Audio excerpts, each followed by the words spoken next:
is Kwararafa Television.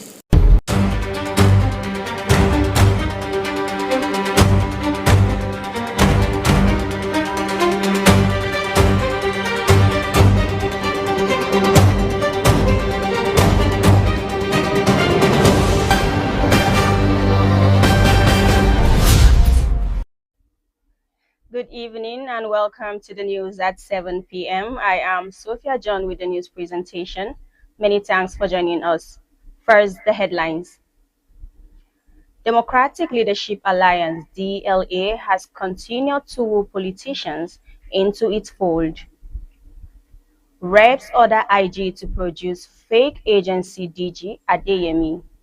Plus, Defense headquarters begin training to identify soldiers killed in combat.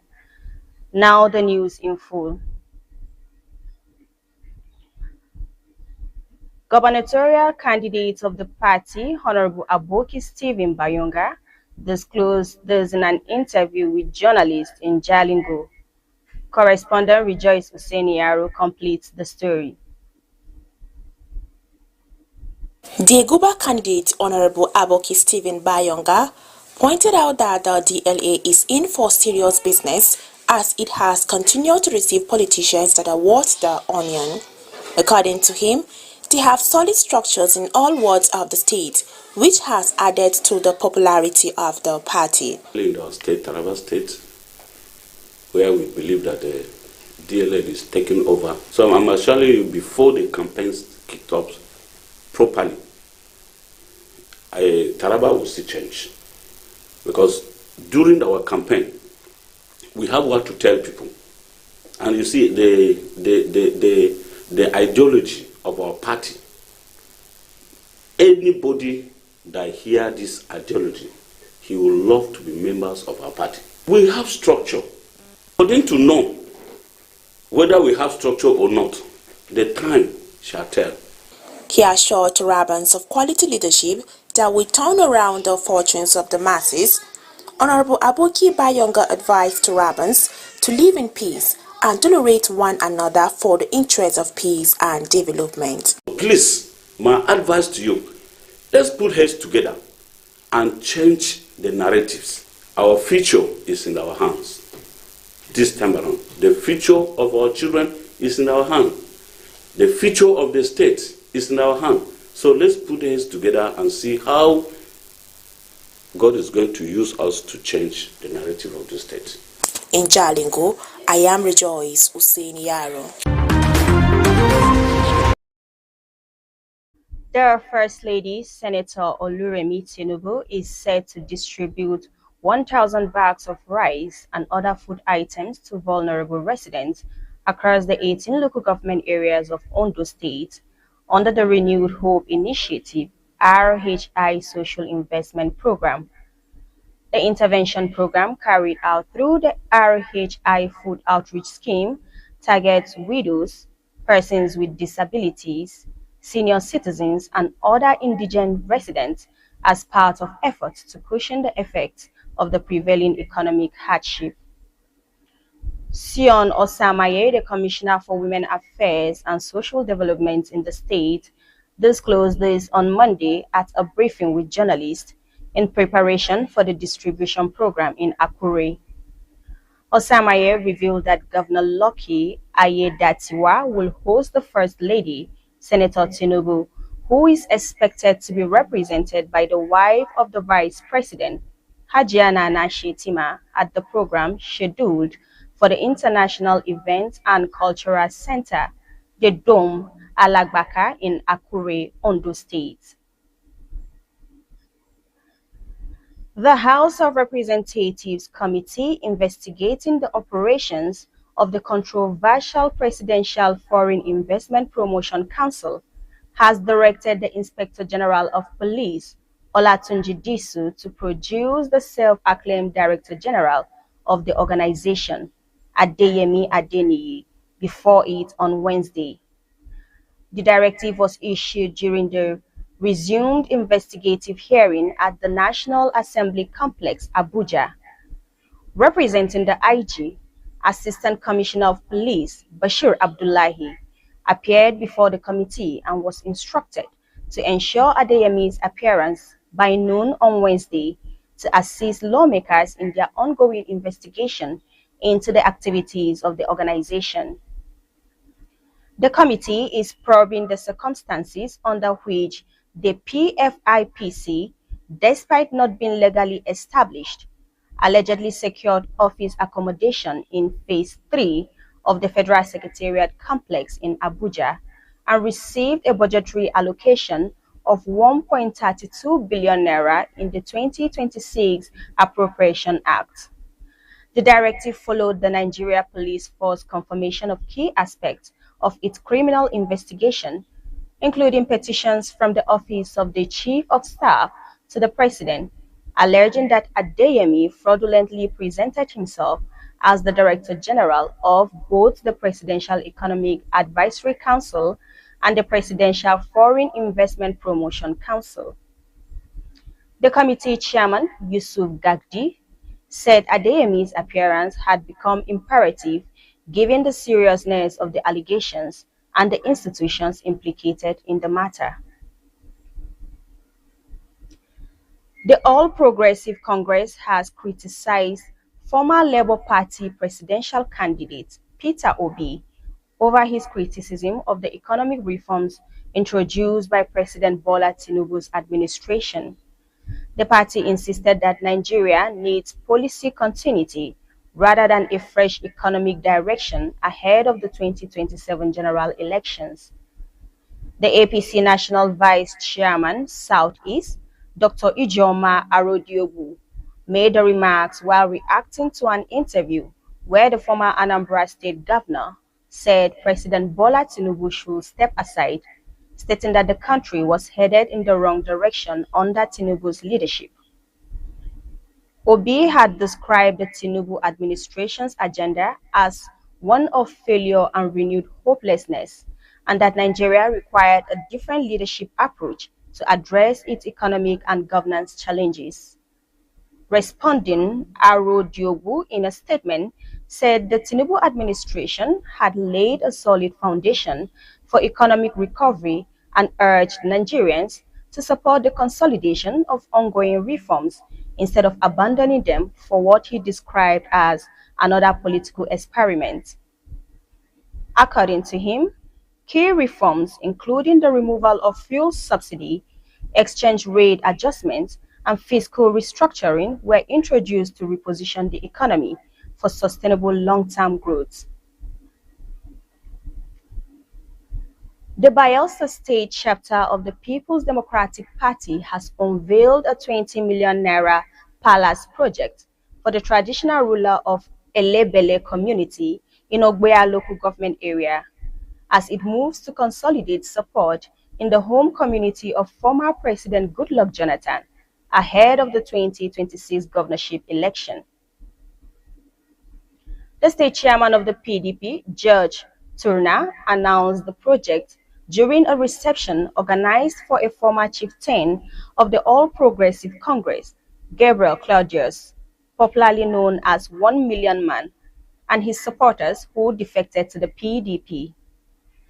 Turner said the intervention became necessary after party leaders visited the community and found the traditional ruler's palace in a deplorable condition. He disclosed that the party had already approved 20 million naira for the project and directed that construction should begin immediately rather than waiting until election campaigns. According to him, the project demonstrates the PDP's commitment to rewarding communities that have remained loyal to the party over the years. Former Assistant Director of the Department of State Services, DSS, Dennis Amachre, has challenged former Chief Security Officer to the late Head of State, General Sani Abacha, Major Hamza Al-Mustafa, retired, to produce CCTV footage of the late military ruler's final hours if he disputes the account contained in his memoir. Amachre, author of DSS at 40, insisted that Al-Mustafa should respond with evidence rather than dismissing the account as false. According to Amachwe, the book was subjected to official vetting by the DSS before publication and received institutional backing as part of activities marking the agency's 40th anniversary. He said the security agency approved the publication and invited him from the United States to attend the launch, which was attended by senior security officials, state directors of the service, and members of the diplomatic community. Amachwe dismissed Al-Mustafa's criticism of his account, saying the former army officer should present facts instead of personal attacks. And now we move to business news. The Rural Electrification Agency, REA, said Nigeria has attracted nearly 2 billion naira in renewable energy investments over the past 2 years. Warned that the country's energy transition will fall short of its economic potential unless it translates those investments into local manufacturing, skill jobs, and industrial development. Delivering a keynote on behalf of the Managing Director of REA, Abba Aliu, the agency's Executive Director, Corporate Services, Boyega Ayoade, said Nigeria's decarbonization agenda was moved beyond environmental targets to become a driver of economic competitiveness, electricity access, and industrial transformation. According to him, the agency has accelerated investment in clean energy through several flagship programs, including the Nigeria Electrification Project (NEP), the Distributed Access through Renewable Energy Scale-Up (DARE) program, the Energizing Education Program (EEP), and the National Public Sector Solarization Initiative. He noted that under the Energizing Education Program, REA has delivered captive renewable energy systems to several federal universities and teaching hospitals, while projects are ongoing at the University of Lagos, Ahmadu Bello University, and other tertiary institutions. We will now go on a break, and when we return, the news will continue. Please stay with us. Good news to Rabans and Nigerians. 2610 Multilinks Concept Limited is here where quality, reliability, and value matter most. Multilink Concept Limited is your trusted partner for motorcycles, genuine spare parts, agricultural equipment, office equipment, and genuine engine oils. Whether you are a rider, farmer, entrepreneur, government agency, or corporate organization, we have the right products to keep you moving and growing. At 2610 Multilinks Concept Limited, we offer durable motorcycles including Kumata motorcycles, genuine spare parts, high quality engine oils, dependable agricultural equipment, and modern office equipment, all at competitive prices, backed by excellent customer service. We offer loan services mostly for civil servants. Visit our Jalingo office at number 51 Amaruwa Way, opposite Sterling Bank, PSA, or before the pedestal bridge along Ukari, Yola Road, ATC, Jalingo, or our Abuja office at number 5 Angle 90 Road, Phase 1, Gwagwalada, FCT. For inquiries and orders, call 08-111-06-1254, 0803-617-1476, or 0803-761-8411. 2610 Multilinks Concept Limited. Quality products, trusted service, lasting value.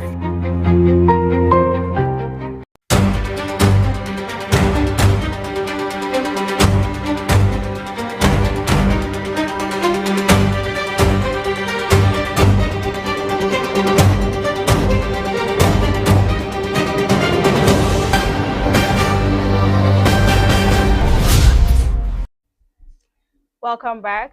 The news now continues. The Defense Headquarters, in collaboration with the International Committee of the Red Cross, has launched a specialized battlefield mortuary affairs program to improve the identification, recovery, and dignified management of soldiers killed in combat. The week-long training holding at the Nigerian Air Force Base, Kaduna, from July 27 to August 1st has participants drawn from the Nigerian Army, Nigerian Navy, and Nigerian Air Force. Speaking at the opening ceremony, the Deputy Director, Defense Identification Center, Air Commodore Chukwuma Ohanele, described the program as a landmark initiative designed to address the growing challenges associated with battlefield deaths amid the increasing tempo of military operations across the country. He said the initiative, organized in collaboration with the ICRC, will equip participants with the knowledge and skills required for military personnel identification and the dignified management of the dead. And now on to entertainment news. Rapper and singer Oludemilade Alejo, popularly known as YC, has criticized society's growing obsession with wealth, warning that the pursuit of money is weakening moral values in Nigeria. Speaking in a recent interview, the Jews hitmaker said the prevailing attitude of justifying wrongdoing as long as it leads to financial gain has become widespread. YC also addressed the controversy that trailed his comments on the Olodo uprising, a phrase that sparked debate online about class and education. The rapper said he did not coin the expression and accused critics of misrepresenting his position. The artist further spoke about his academic journey, revealing that he holds only a secondary school certificate. Comedian and actor Ayo Makun, popularly known as AY, has revealed he stopped attending church for a period following negative public narratives about his personal life, rather than because of a loss of faith. The comedian made the disclosure in a video shared on his Instagram page, explaining that he deliberately stayed away from congregational worship to avoid becoming the subject of gossip and judgment during a difficult phase of his life. According to AY, his absence from church was never because he stopped believing in God. He explained that while he occasionally joined church services online, he later summoned the courage to attend another church where the pastor, his family, and members of the leadership warmly received him. And now on sports news. FIFA President Gianni Infantino has hit back at World Cup critics, claiming they were spreading hate and false rumors, and arguing the tournament delivered only joy and happiness. In a long open letter, Infantino urged detractors to take a moment to reflect, meditate, pray after a tournament marked by controversies ranging from ticket pricing to visa issues. The build-up to the World Cup in Canada, Mexico, and the United States was dominated by fears over sky-high prices, geopolitical tension, the shadow of conflict, and the threat of brutal summer heat across the three host nations. Iran's participation against the backdrop of war and the United States, along with concerns over Haiti's domestic crisis and the Ebola outbreak in the Democratic Republic of Congo, brought renewed scrutiny to visa and travel restrictions. Somali referee Omar Artan became arguably the highest profile casualty of President Donald Trump's hardline immigration crackdown when he was denied entry to the United States. Infantino, however, defended FIFA's handling of the tournament. Manchester United defender Lisandro Martinez has rejected criticism directed at Argentina following the team's controversial campaign at the 2026 FIFA World Cup. This is as he insisted there is no real reason for people to hate the national team. Argentina lost 1-0 to Spain in the final after Ferran Torres scored in extra time to hand La Roja a historic second World Cup title. However, the result was overshadowed by growing criticism of the Albicelestes' conduct during the tournament. The Argentine team faced accusations from some observers of playing overly aggressively, while several incidents, including those surrounding the final and the team's celebrations during the competition, fueled debate about the players' behavior. Martinez, however, has described the criticism as an unjustified campaign against Argentina. And this brings us to the end of the news. But before we go, here is a recap of our major top stories. Democratic Leadership Alliance DLA has continued to woo politicians into its fold. Reps order IG to produce fake agency DG Adeyemi. And Defense headquarters begin training to identify soldiers killed in combat. Thanks for staying with us. Please do stay tuned for the translated version in Hausa. From me is good night.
Jama'a barkanmu da warhaka ga fasarar labaran duniya daga nan Kwararafa Tv.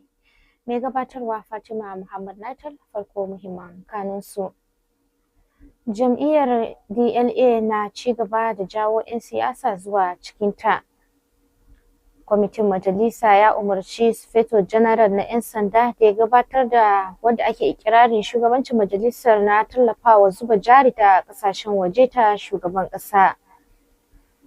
A fannin tsaro, hedkwatan tsaro ta kaddamar da shirin kula da gawawwakin sojoji da suka mutu a fagen daga. Ga cikakkun labaran. Ɗan takarar gwamna na jam'iyyar DLA a jihar Taraba, Honorable Aboki Stephen Bayonga, ya bayyana cewa jam'iyyarsa na ci gaba da karɓar fitattun 'yan siyasa da ke shiga cikinta. Bayonga ya bayyana hakan ne yayin wata hira da manema labarai a garin Jalingo, babban birnin jihar Taraba. Ya ce jam'iyyar DLA ta shiga harkar siyasa da cikakken shiri, inda yake cewa tana ci gaba da samun goyon bayan 'yan siyasa masu tasiri a faɗin jihar. A cewarsa, jam'iyyar ta gina ingantaccen tsari a dukkan gundumomin zaɓe na jihar, lamarin da ya ƙara mata karɓuwa a tsakanin al'umma. Dan takarar gwamnan ya kuma yi alƙawarin samar da nagartaccen shugabanci da zai inganta rayuwar al'ummar Taraba, tare da kawo sauyi mai ma'ana ga jihar. Haka zalika, Honorable Aboki Stephen Bayonga ya yi kira ga al'ummar Taraba da su zauna lafiya, su kasance masu haƙuri da juna, tare da rungumar zaman lafiya domin tabbatar da ci gaba da bunƙasar jihar. To da muka je ga batun gwamnatin tarayyar Najeriya, mabukata a faɗin ƙananan hukumomi 18 na jihar Ondo za su amfana da rabon buhunan shinkafa 5 da ke Alagbaga a Kure, yadda suka shafi ayyukan hukumar wanda aka ce ba ta da sahihanci. Umarnin ya biyo bayan ci gaba da zaman bincike da kwamitin ke gudanarwa a Abuja.